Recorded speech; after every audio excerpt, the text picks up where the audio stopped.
Chika Test Today.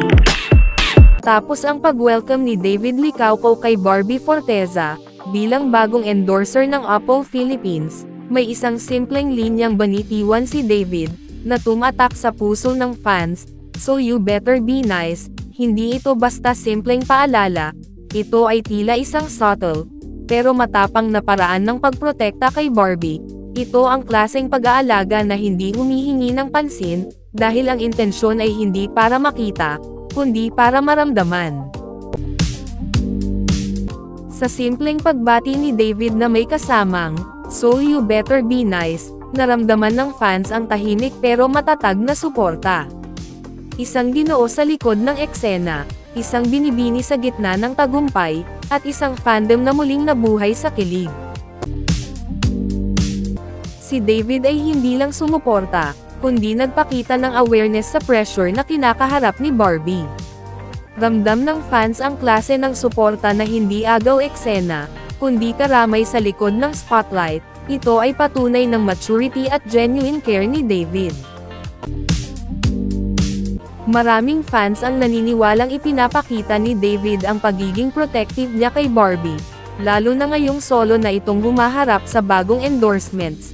Ang linyang, "So you better be nice," ay tila babala sa sinumang magtatangkang i-disrespect si Barbie.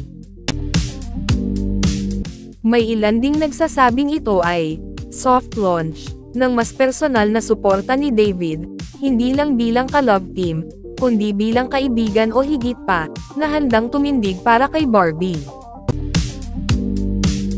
Para sa Barbie fans, ang gesture na ito ay patunay ng loyalty ni David. Hindi man sila officially together, ramdam ng fans ang genuine care at respeto niya kay Barbie. Habang patuloy ang pag-angat ni Barbie sa kanyang career, at habang nananatiling bukas ang posibilidad ng muling pagsasama nila ni David sa screen o sa totoong buhay, isang bagay ang malinaw, ang barda ay hindi lang tambalan, kundi koneksyon.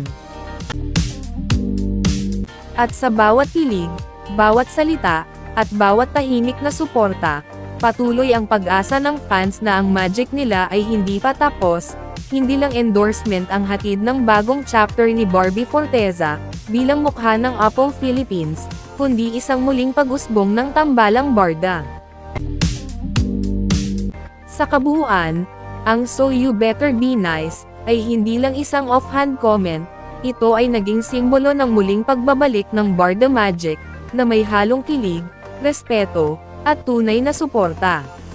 Para sa fans, ito ay isang paalala na kahit sa likod ng kamera, may tunay na koneksyon pa rin ang dalawa.